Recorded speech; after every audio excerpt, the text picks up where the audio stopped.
program is a presentation of the Options Insider Radio Network. For more programs, visit www.theoptionsinsider.com or search for Options Insider Radio in iTunes.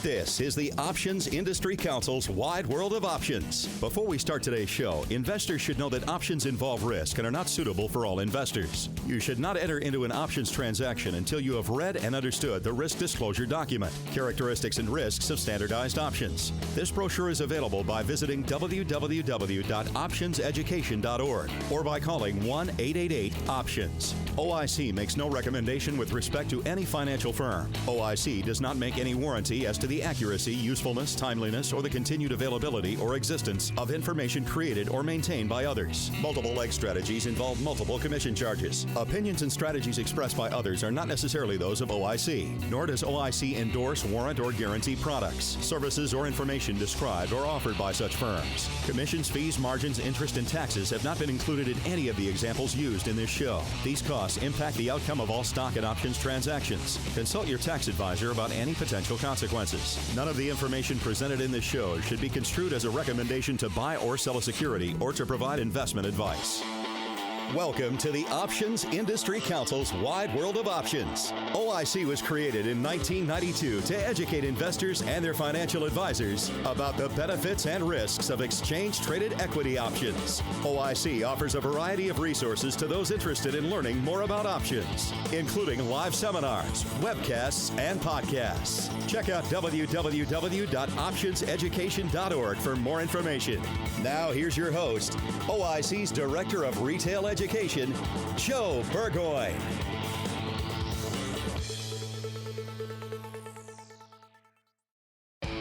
It's time to get a handle on the latest developments from the world of options. It's time for Industry Happenings. Hello, everyone. Welcome to OIC's Wide World of Options. My name is Joe Burgoyne, and real happy to be with you today. We want to start the show with just, I guess, a little background on the industry. We call this segment Industry Happenings, just to get you up to date with the number of exchanges that now comprise the listed options market in the U.S. It's 11 exchanges. Not sure if you knew that or not. And I'll just tell you real quickly kind of who they are. We got the CBOE, the Chicago Board Options Exchange. We got the NYSE Amex Options Exchange. Also the NYSE ARCA Options Exchange. We've got the OMX NASDAQ PHLX. We've got NASDAQ OMX Market Options Exchange as well. The CBOE has a second exchange. They've got the C2, which is their electronic exchange. We've got the ISE. We've got the BOX. We've got BATS. There's NASDAQ OMX. And our latest exchange is MIAX Options, also known as the Miami Exchange. So, our industry continues to grow, and clearly the competition continues to increase as well, which is a good thing for investors. More competition, more liquidity, and tighter prices. Another couple tidbits, just so you have a sense of the size of the overall market. We're trading about 3,750 products, or 3,750 different underlyings have options at this point. And included in that is the ETF space, where we've got about 400 of the about 1,400 ETFs are out there. About 400 actually have options listed on them. And our average daily volume is somewhere in the neighborhood of 15, 16 million contracts a day now. Last year, the industry averaged just over 16 million contracts. For the second year in its history, we did over 4 billion contracts for the year. The year prior, 2011, we had that monster volume month in August of 2011 when the U.S. lost its AAA credit rating. The industry that month alone did 550 million contracts. And that was the first year the industry exceeded 4 billion contracts. We did 4.6 billion in 2011, as I said, followed by just over 4 billion last year. So The industry continues to grow. Options continue to be dynamite financial tools used for both risk management and income generation. That's industry happenings. Let's jump right into our strategy spotlight segment. It's time to meet the movers and shakers from the world of options. It's time for Profiles and Perspectives. Joining us today on Profiles and Perspectives are Barry Nobel and Mike West of NASDAQ OMX. Good morning, guys. Good morning, Joe. Good morning, Joe. Let's see, as we get started, why don't we start by you guys telling us a little bit about, we've all been in this business a long time. Why don't you tell our listeners a little bit about, how you started and how eventually you landed up at NASDAQ OMX. You want to start us off, Mike? Sure, Joe. I'd be happy to. I've been in the industry since 1991. I actually have a technical background and worked for 7 years on the Philadelphia Stock Exchange as a software developer. I left there in 98 and have been with NASDAQ since 2002 and part of the NASDAQ U.S. options team since 2006. And Barry? Wow. I started when I had hair and it was dark. I started at the Philadelphia Exchange, yes. And Joe, we've known each other for that long almost. 84 as a market maker and joined the exchange as a staff person 1999-2000. Joined Sandy Frusher, John Wallace, and been working with the exchange since then through the acquisition of NASDAQ.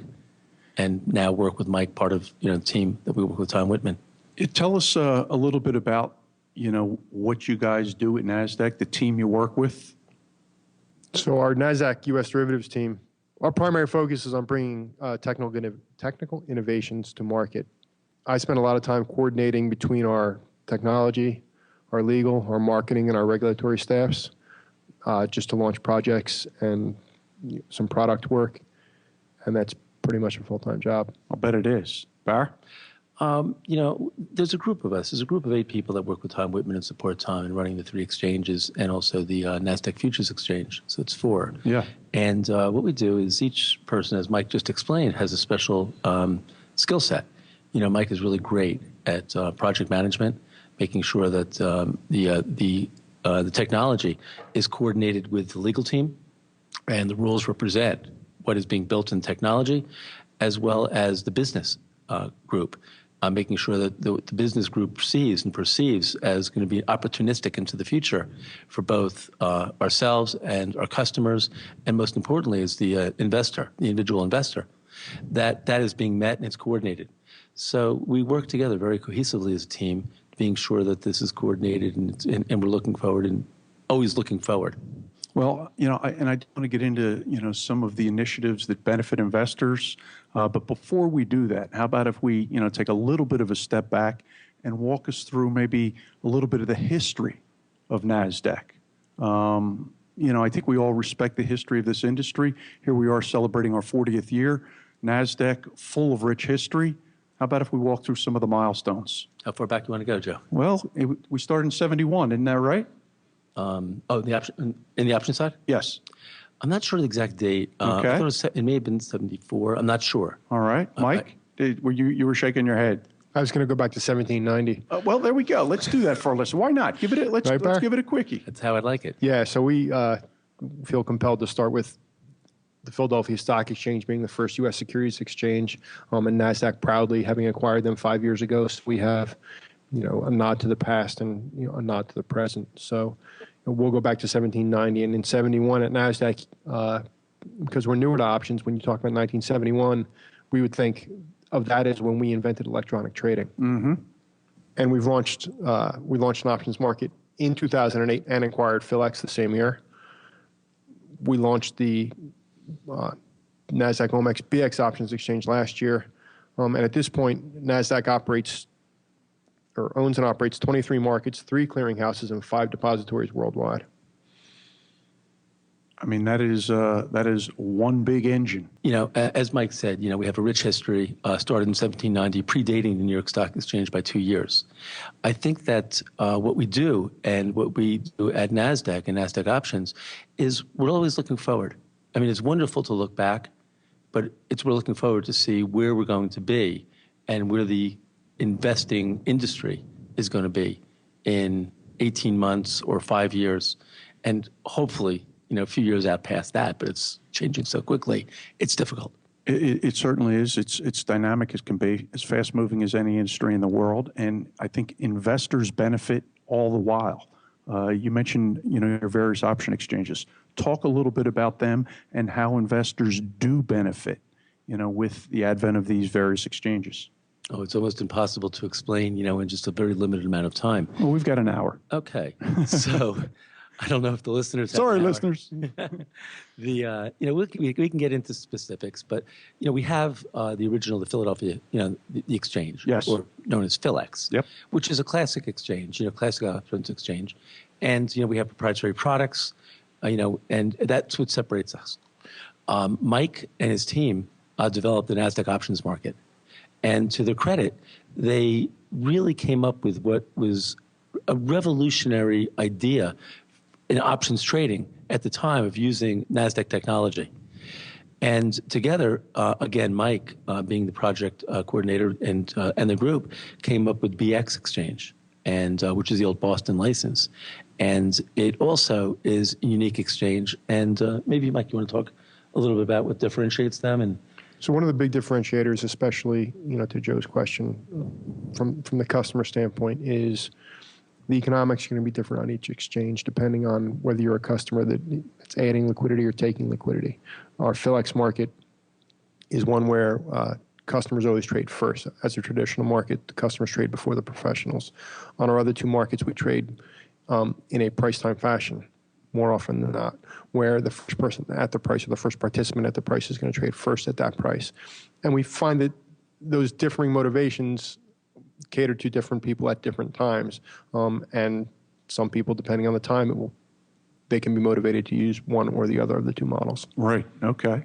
The access that the customer has to the market is just remarkable. I mean, Barry, I know you give a lot of presentations. I do the same. And I think many customers don't realize, how transparent it is. Transparent and how lightning quick these executions have become in the options market. I find that when we speak to the investing public and we talk to them about their experience in being able to access the markets, which is in a transparent way, it's what you see on the screen is actually what you get, and they hit the enter key if they're doing it themselves. The moment that enter is hit, the execution is confirmed and sent back to them. The customer, for all intents and purposes, it's almost as though they're dealing directly to the exchange and not through their broker. Yeah, it's that quick. There is, and Mike can talk about, if you want to talk about speed, Mike really has this. You want to talk about it for a moment? How quick an execution and confirmation will go back to a customer? It's ridiculous. We talk in microseconds now, and it's just a matter of time before we maybe go even lower than that. Well, microseconds is thousandth of a second. Yeah, I know we talk about that just plainly. It's how far light travels, or light travels 300 yards in a microsecond. I think it's ridiculously fast. And to your point, I can't think of anything else that trades as fast as equities and options trade in the U.S. today. Yeah. Now, an interesting point, and Mike, if I get it a little wrong, please correct me, is that just a few short years ago, some people, investors, private investors, put a fiber optic cable between Chicago and New York at a cost of hundreds of millions of dollars just to save a few milliseconds off the time of hitting the enter key and executing, or just sending quotes back and forth. They are now we're creating a technology, which is a microwave technology, which will be on the roof of our building, which will get an order from where the customer is to our secret undisclosed location where our data center is, and from Chicago to save how much, Mike? How much time? I don't know, but actually it's interesting when you think of it from a historical perspective, because if I remember correctly, they used to use mirrors to get quotes from New York to Philadelphia. That's right, mirrors and mirrors and fiber optic technology are very similar. But when you go to microwave, you're talking speed of light stuff. So the only thing stopping us from going faster is if we can break the speed of light. It's science. Well, it's pure science. I think it's really, it's part of the reason the options volumes have just exploded over the last few years. I mean, granted, the volumes were down slightly last year, but, I think that it just really services the institutional as well as the retail investor day in, day out, this transparency and access to the market. I think high expectation of the customer and fulfilling and exceeding that expectation every day as not only our market, but all of the financial markets. Now, as you said earlier, you're constantly thinking forward. One of your latest products is the Treasury option. Tell our listeners a little bit about, what you're trying to accomplish with the launch of that new product. NASDAQ is looking to get into separate asset classes, and we understand equities, we're dominant in that area, as well as options. So we're looking to get and enter asset class, and fixed income is one of them, our latest. We look at the environment that we're in. We're all in a zero interest rate environment, or very close to zero, low interest rate environment. Sure. And interest rates from here can go up, and it could go slowly or it can go quickly, but they're going to go up. And we all remember when we thought 6% mortgages were a good idea and cheap, and they're 3 3/8 today. So we're creating a product, it's Treasury options, that will allow the investing public to use options in a meaningful way to be able to reduce the risk in the interest rate environment. And we've rolled them out, and it's been an interesting rollout because right now interest rates are low and very static. Right. We believe that once interest rates start to increase, or there's more uncertainty or more volatility in interest rates without the Fed supporting it, people will find that there's a demand for it, and again, to reduce risk. What we're also finding in today's interest rate environment, if they use very simple strategies, if the listeners understand buy rate strategies, if they own interest rate in their they own treasuries or they own interest rates, and they can do a buy rate or an overrate strategy, you can increase yield significantly from 2% or 1 7/8%, a 10-year note, to something much higher.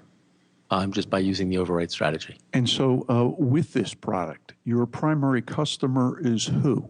The institutional. Yeah. Is our primary customer finding is the institutional customer that are chartered to own interest rate products in their portfolio.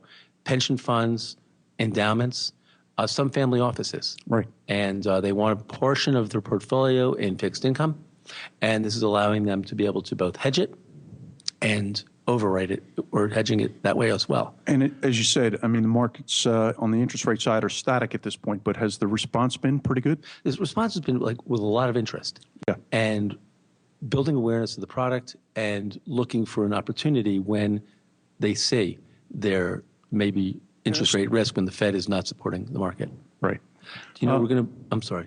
No, I was just going to say, changing gears a little bit, I'm probably going to wrap it up, but, part of the history and more recent history is your presence, the NASDAQ's presence on Times Square.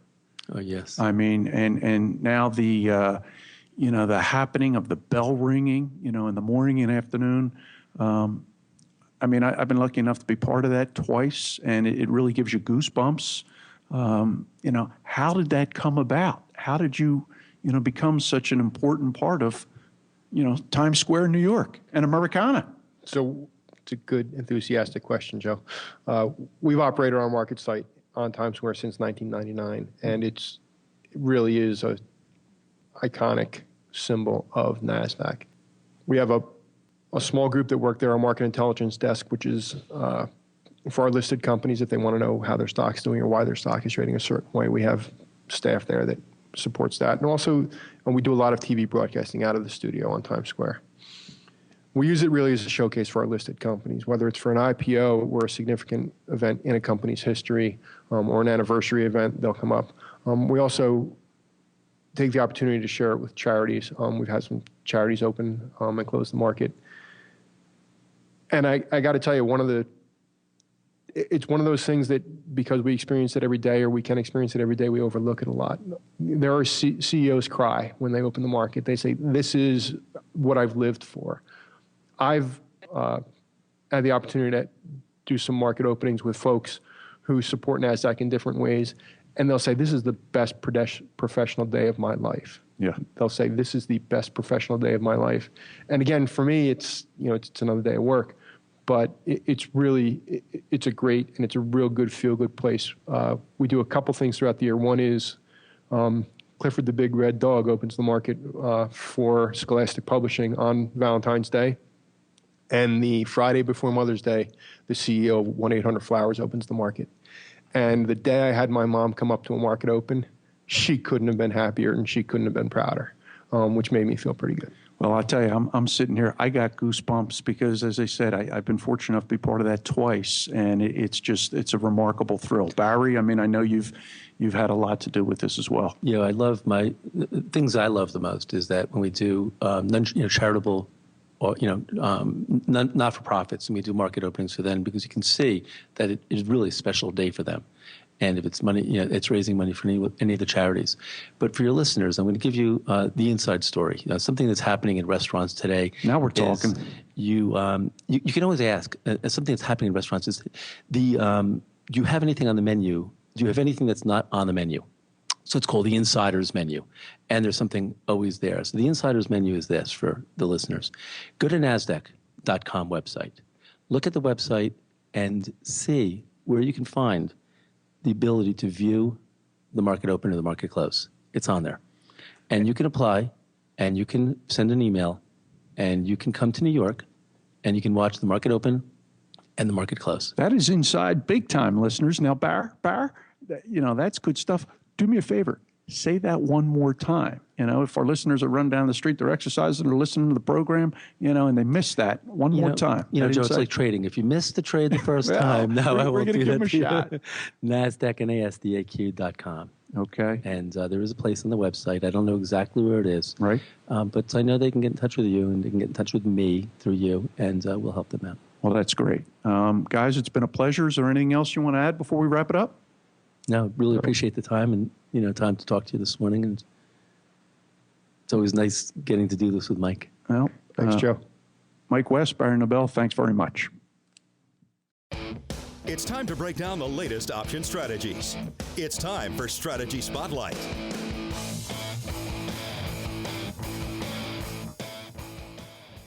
Joining us today on Strategy Spotlight is Todd Wilemon, Managing Director at the New York Stock Exchange, ARCA.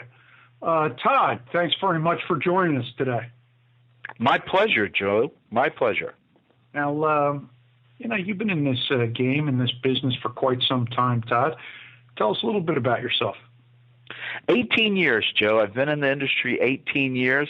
I started out here in San Francisco on the old Pacific Stock Exchange options floor. And I was a market maker down on the floor, actually standing around in a jacket, waving my hands, yelling all day for about 9 years. And I've also done some brokering. And currently I actually work for an exchange group, NYSE Euronext, who runs the old PCOS now. How many, which years were you out on the PCOS? Because that was the Wild Wild West back in the late 90s. That is true, and that's I started right before the last big flurry of option activity, right during the .com boom. So I started down here in January of 1995, and it was open outcry. You had just had tablet computers being introduced into the trading pits. And they, over the years, they got more and more accepted. But it used to be when I started down here in 95, there'd be one or two people that actually had a tablet computer. The rest of us would have trading sheets. And I traded all the way through 2004. Oh, man. So, it was, I watched it go from old school to what it is currently right now, which is almost all electronic, but with large orders being traded on the floor. Well, that was really quite a time to be in the industry. As you know, I spent quite a bit of time in Philly, and the transformation from that old antiquated way to today's high-tech approach was really something. But for you to be on the PCOS, I mean, that was crazy out there. It was the Wild West. We would start trading at 6:30 in the morning. We would go till 1 o'clock. And for a couple of years there, literally it would be a constant 6.5 hours of activity, of noise, and mounds of paper on the floor when you left. Yeah, and mounds of paper and noise generally meant opportunity, so good for you. If you ever get a chance to rent Kevin Bacon's finest flick, Quicksilver, you will see that it was filmed on our trading floor in the late 80s. All right. Well, I hope you'll get a picture of that. I hope our listeners got that. That sounds like a good one. Now, you're with New York Stock Exchange Euronext now. How did you evolve into that position coming off the floor?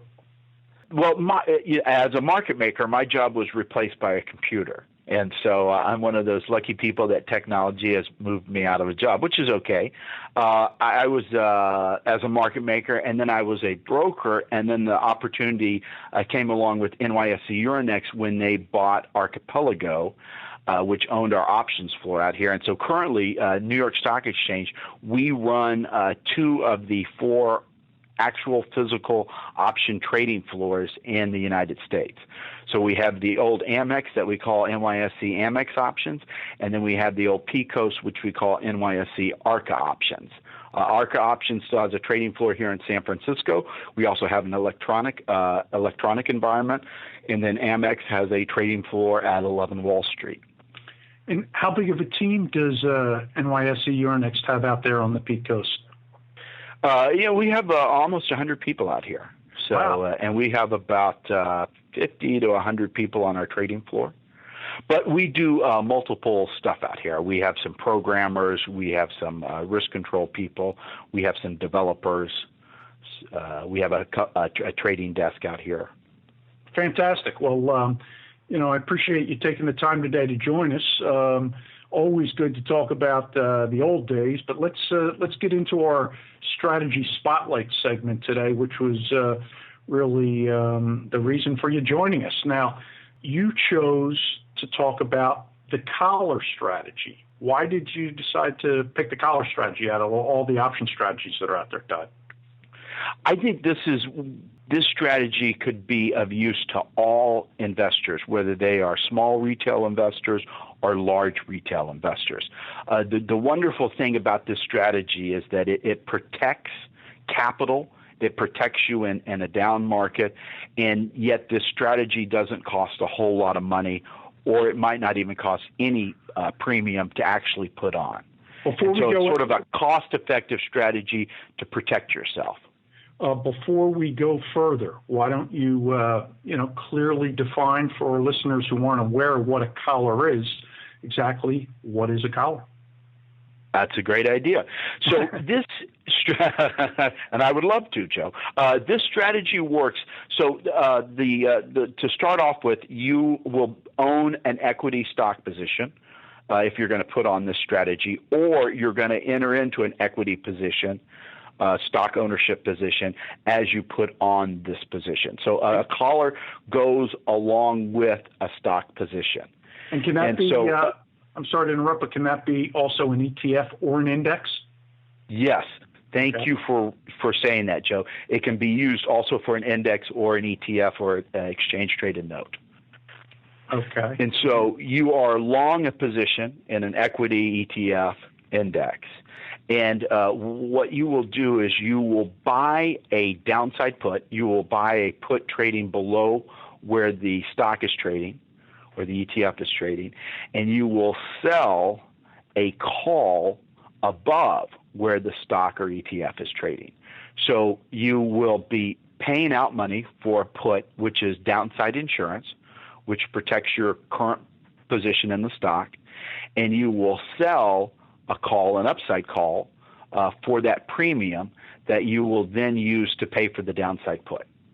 Well, you'll want to be doing it for a very low cost, or even at no cost, or maybe even a penny or two back to you, not including commission.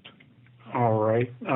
And so I guess with all our underlyings, we have so many different strikes, we could kind of create the price of this collar around the strikes we pick. But I guess a question I have is, you say we have the underlying position. Do we put this collar on right away, or are we locking in profits? I kind of said the assumption that you put collars on after you're trying to lock in profits, things like that. So that's a great question, Joe. Most of the time, people will use a collar after they have owned a stock or an ETF and it is appreciated, and they have made money in their position. They still think the stock could go higher.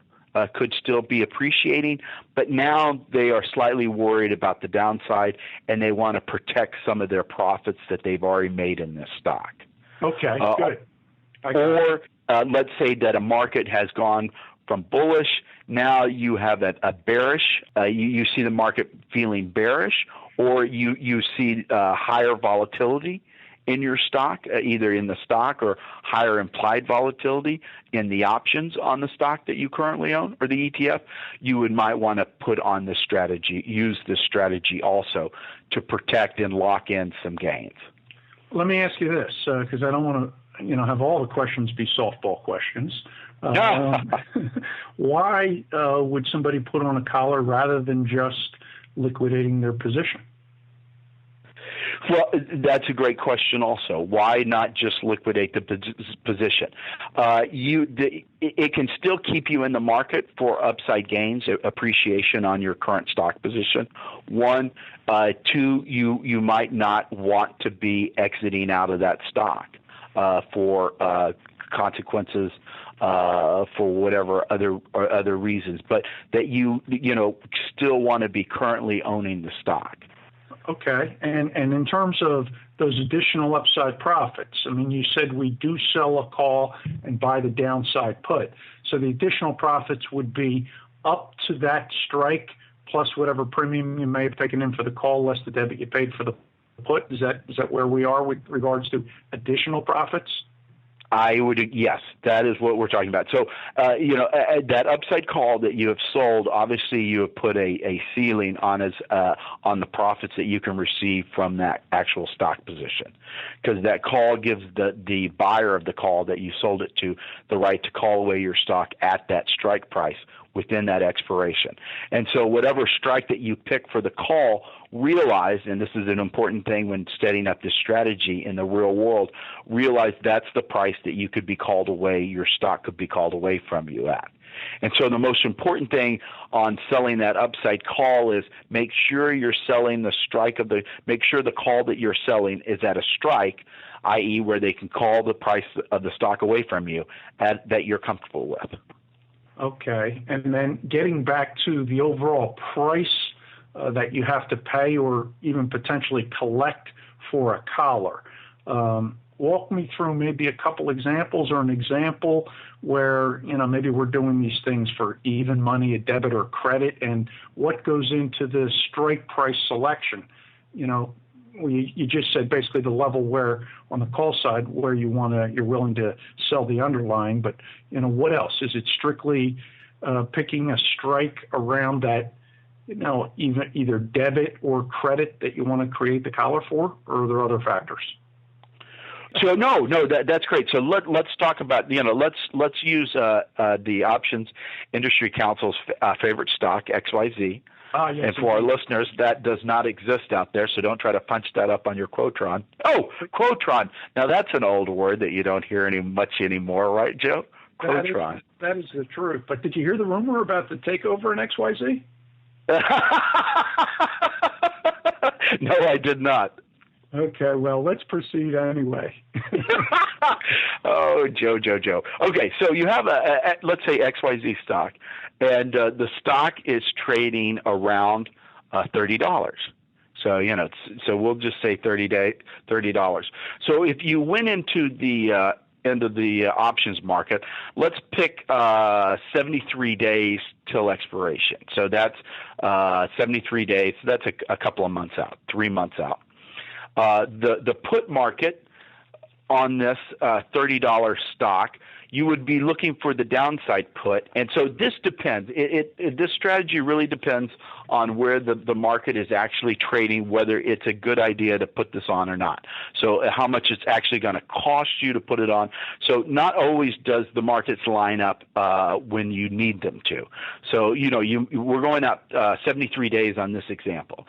So the market on the $30 stock, so we would look at, say, like the 29 strike put, and then we would look at the 31 strike call. And so 73 days out on a $30 stock with an implied volatility of around 22%. The market on the put, the 29 strike put, would be 56 at 58 cents. And the market on the 31 call would be 58 cents at 60 cents. Really? And yeah. So, the funny thing is, I say this is XYZ stock. This is an actual true stock that I actually pulled up and looked at, and this was the actual market at the time. I did this example with 73 days left. Okay. So this could actually happen on a stock that you own. And so what you would do is you would buy that 29 put. So the market was 56 at 58. You'd pay 58 cents for the put. And then remember the 31 strike call, the market was 58 cents at 60.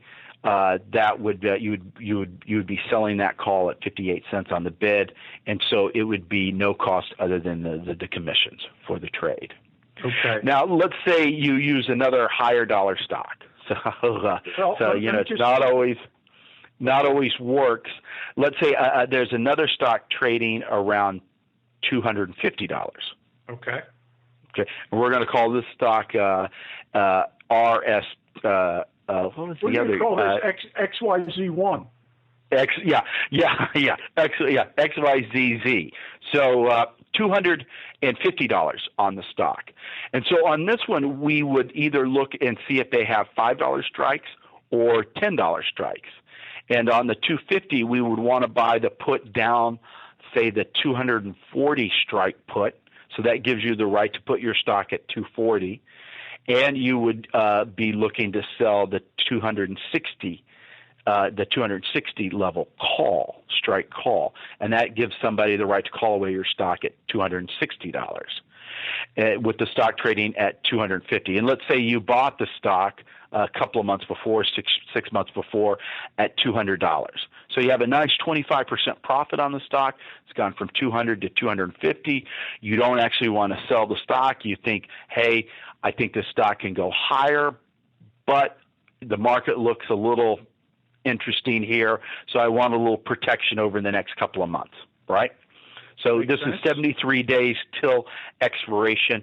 The market on the $240 put strike is going to be somewhere around, let's say, $12.20 at $12.30.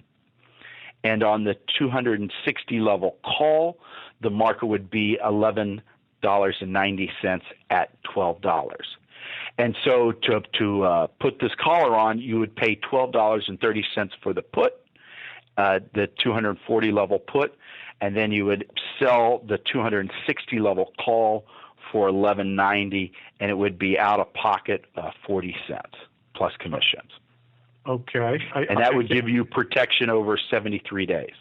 And so what would happen is, as long as the stock stays above $240 and below $260, nothing changes, and you have very low cost insurance.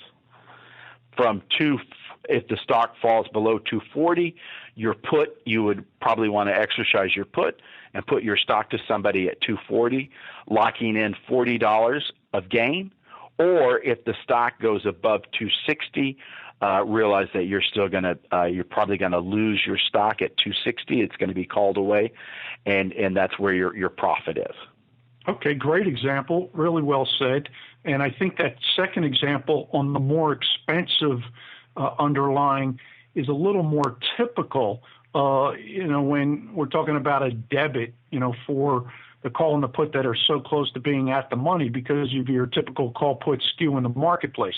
I mean, it's pretty unusual. You can do a collar strategy that tight to the underlying strike for no debit. You agree? I agree. Okay. Very rarely do you ever do a non-cost of a collar. Usually you're always going to have to pay out a little bit just because of what you said. Puts are going to be a little higher than calls further out of the money, further out of time. I think that's a good point for our listeners to be clear about. And you happen to pick 73 days. Is there any secret sauce to how much time? What goes into that decision? Well, now that's a great thing to ask. It is basically when we're doing this taping, that is the June. That's how many days till June expiration. Okay. So that's all I was doing. I was just picking the month, and it's good to look over a variety of different months on the strikes, and to see exactly how much you're having to pay. If you're having to pay a debit for this collar, it's good to know how much it's costing, because you might go out 3 months and then you could look at the 4-month out collar or look at the 6-month out collar and realize that it's a better deal amortized over 6 months instead of the 3 months. And so it's always good to see how much you're so what I would do is I would look at, say, a collar out 3 months and 6 months. Say the 3-month collar is going to cost you somewhere around 30 cents. Say the 6-month out collar is going to cost you somewhere around 50 cents. Maybe it's a better deal to do the 6-month collar, because each month of protection is going to be less than 10 cents. It's going to be somewhere around 8.25.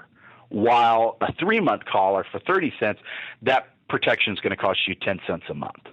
Does that make sense in that calculation? Yeah, it does. So, and realize that, with different implied volatilities, different stocks, different, how the marketplace prices, further out time-wise of the options, whether it's a doable strategy or whether it's going to cost too much.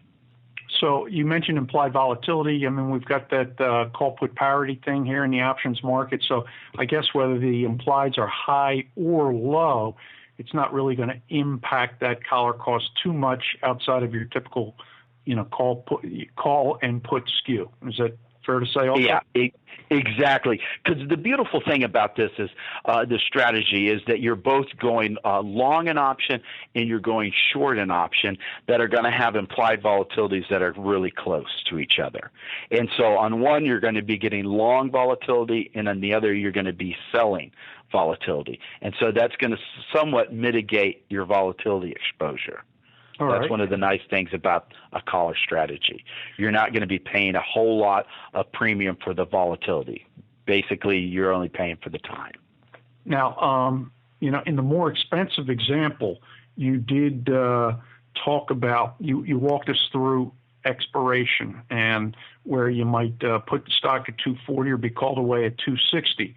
What if the stock, closes in between those strikes and your collar disappears? What do investors do at that point? Great question, Joe. So, the stock at expiration or after, at expiration is somewhere between 240 and 260. Your collars, both sides are going to expire worthless. And so you don't have to worry about anything on the option side. You're right back to owning XYZ stock with no protection in the option market. So you're right back to being long your original stock position, and then you make another decision. Do I want to collar my stock again? It's you can look at options as insurance, as we teach at OIC, and every 6 months you always have to pay your car insurance bill. Now, do you ever want to use your car insurance? No, you never want to call your guy and say, hey, I've had an event. You never want to talk to your insurance person, right? And so same thing with the option market.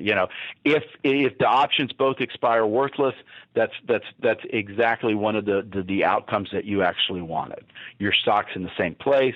You've not lost any money except for the small amount of outlay for the original strategy, and you can decide again whether you want to put on another collar strategy going out however long you want. And so that is what the investor has to do from an active standpoint, is to, address, that long underlying position if the collar protection happens to expire, basically with the call and the put being out of the money.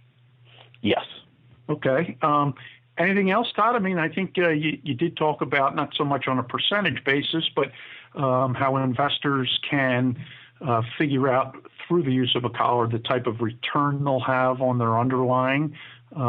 Anything else you want to touch on before we wrap it up?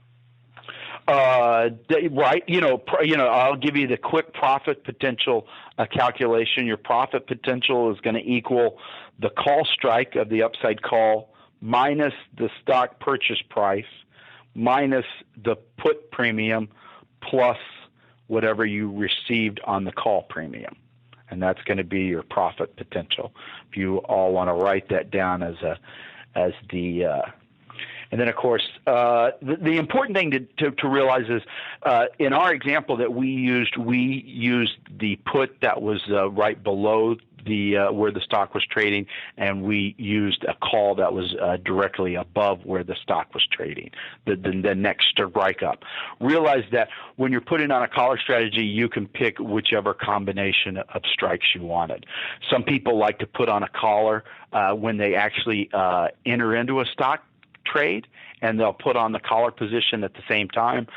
You could actually buy the strike of the put at where you're buying the stock at, and then selling the upside call there. It just depends on what the premiums you're going to be receiving and paying out on your short call and your long put, and the price of the stock. So realize that you can use a strategy. We give the very usual what people would use. You can always modify this. Just realize that what you're doing is you're collaring or you're protecting your profits and you're protecting against downside losses. Well, that's dynamite, Todd. I think that's a great note to wrap up on. But before I say goodbye to you, you've been in this game for quite some time. You got to entertain our listeners with one of your more enjoyable or entertaining stories from the industry. You got one? I got one. So you probably have 100 of them. Yeah, I have a yes, and they involve all sorts of stuff. So this was back in the market making arena. Back in the 90s, you would stand in these pits around the floor, and there would be anywhere from a couple of people up to 20 to 40 people in a pit, and you were competitors. And yet, you became, friends with these people because you stood around and you were with them for 6.5 hours. Friends to a point. Yeah, friends to a point. And so you would know what people are trading. You would listen to them, and this was all open outcry with options, so you know exactly where they were buying or selling the option. And what would happen is, as a market maker, you're not taking positions. You're basically a trader down there to provide liquidity. And so you would see a market maker buy or sell an option and then turn around and yell at their stock clerk to hedge their position, to hedge the option trade by either buying or selling stock. You didn't say yell. You didn't say yell at the clerk. They would gently, suggest, right? Yes. They would, in a very calm and mannered tone, would turn to their stock clerk and put in a stock order with a very modulated voice. So the great example this time was there was a very large call buyer that came into one of the stocks in the pit and bought as we would say, a boatload of calls. And so everybody traded the calls, sold the calls, and then they all turned around and yelled to their stock clerk, or in a very modulated voice, talked to their stock clerk and said, buy me such and such amount of shares of stock to hedge their short call position. And so most people put in market orders. They would just turn to the clerk and say, buy 1,000, buy 2,000. This one person turned to the clerk and said, buy me 2,000 shares and put a limit on his stock order. And realize what a limit order is. It limits your opportunity to get executed. And so he had picked a stock price that was 5 cents below where the stock was currently trading, which I thought at the time was crazy because you had this large option order that was going to, in turn, cause people to buy the stock. More people buying the stock is going to force the price up. And here's this guy putting in his stock buy price 5 cents below where the stock was trading before all the market makers jumped into the stock to buy it to hedge their option trade. And so, of course, 5 minutes later, he turns to his stock clerk and goes, "How much have I bought so far?" And, of course, the stock has moved higher. And the stock clerk turns to him and goes, "Nothing." So for the rest of the day, after, everybody in the crowd is razzing this guy. And at the end of the day, we all look at him and we ask, "You've not bought any stock against this position?" And he goes, "No." And one of the older hands in the pit goes, "Now listen, you're a trader. What you've done now is you're turned into an investor." Because now you're long, now you're short all these deltas because you're short the calls. Now you're an investor, a short investor in the stock, but now you're the investor in the stock. Do you really want to be that? Because you're supposed to be a trader. And then tomorrow, tomorrow happens. We all come in, and the stock is continually higher. And at the end of the day, the old hand in the crowd goes, "Have you bought any of the stock to hedge your position?" And the guy goes, "No." And he goes, "Okay, so you were a trader 2 days ago. Yesterday you became an investor, and today you're now a hoper." Sell hope. Sell hope. Sell hope, exactly. And I think that's important for the people listening to the show to realize. Now, if you're an investor, stay an investor, but don't move into the hoper. And if you're a day trader, stay a trader. Don't move into the investor. Don't let the market define what type of that you are. Make sure you define who you are, and then deal with the market as such. Good story, good lesson. So you telling me it's not true that traders make money on every trade? Oh, if it only was the case. Now both sides can win with options. But and all option strategies work, just not all the time. You're right. Well, Todd, really great to have you on the show. Appreciate your insights into the collar strategy. Thanks for picking that particular strategy. And as you mentioned, I think at the outset, you are one of the OIC instructors, and you do a great job out there spreading the word of the responsible use of options. So I would urge our listeners to be on the lookout for Todd coming to a city near you. Todd, thanks very much. Thank you, Joe. Keep up the good work. It's time to upgrade your options toolbox with cutting-edge trading platforms, devices, and information. It's time for tools, resources, and good reads. In today's Tools, Resources, and Good Reads segment, we're going to talk a little bit about moving averages. Now, back in the day when I was on the trading floor, and actually still today, I use 3 different moving averages on my underlying charts. My short-term average is the 17-day. That's the one I prefer. A lot of folks prefer the 20 or 21-day for that shorter-term moving average. Now, that's not super short, but for me, that's the average I liked. I didn't like to get into kind of the 5, 6, and 7 day, but to each his own. The second average was the intermediate term 50-day moving average, and then my longer term average that I used was the 200-day. Now, another choice for you to make is the choice between deciding on whether you want to use a simple or an exponential moving average. The difference being that the exponential moving average has an element of weighting with each preceding day given less weight. So that's for you to decide. Most platforms will do the work for you in calculating the exponential moving average. So all you really have to do is decide which moving average you prefer. Now, besides using the moving averages to keep me on the right side of the major trend of the underlying, the other way I use the averages, especially the short-term moving average, is to track the distance the underlying has moved above or below that average to get a sense of short-term overbought or oversold conditions. This was something that I used quite a bit on the floor. using moving averages can be real useful to stay with the major trend of the underlying and can also be used as an overbought, oversold indicator. So that's my little piece on moving averages for you today. The good read section, I'd like to strongly suggest you check out Dan Passarelli, who is an ex-trader at the Chicago Board Options Exchange and now runs his own options mentoring business. Dan's written 2 books. One, Trading Greeks, How Time, Volatility, and Other Pricing Factors Drive Profits. And his other more recent book is The Market Taker's Edge, Insider Strategies from the Options Trading Floor.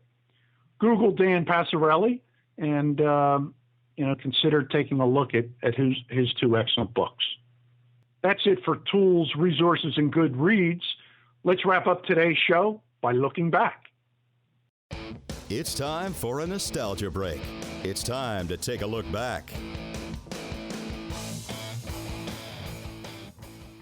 In today's looking back, we're going to let you know what were the first 5 option exchanges and when they started. Many of you know, I believe, that the Chicago Board Options Exchange, the CBOE, was the very first options exchange. Founded April 26, 1973. 16 underlyings that day, and some of you may know, all calls, no puts. That was the first exchange. The next 2 exchanges came on board in 1975. We had the original American Stock Exchange, the Amex, now known as the NYSE Amex Options, and also the Philadelphia Exchange, or the PHLX, also started trading options back in 1975, now known as NASDAQ OMX PHLX. The 4th exchange was in 1976, the Pacific Stock Exchange, known as the PCOST, and now known as the NYSE ARCA Options. And then in 1985, so a full 9 years after the first 4 exchanges started trading options, the New York Stock Exchange got into the game of listed options. That's it for today's show. Thanks very much for listening, and we hope you'll join us next time on OIC's Wide World of Options. You've been listening to the Options Industry Council's Wide World of Options. If you have questions about anything you heard on today's show, email Joe Burgoyne at options@theocc.com. Or you can call OIC's Investor Services at 1-888-OPTIONS. Interested in connecting with OIC on social media? Like the OIC page on Facebook. Follow them on Twitter at options_edu. Or join their group on LinkedIn. Thanks for listening, and be sure to check out our next episode of the Wide World of Options.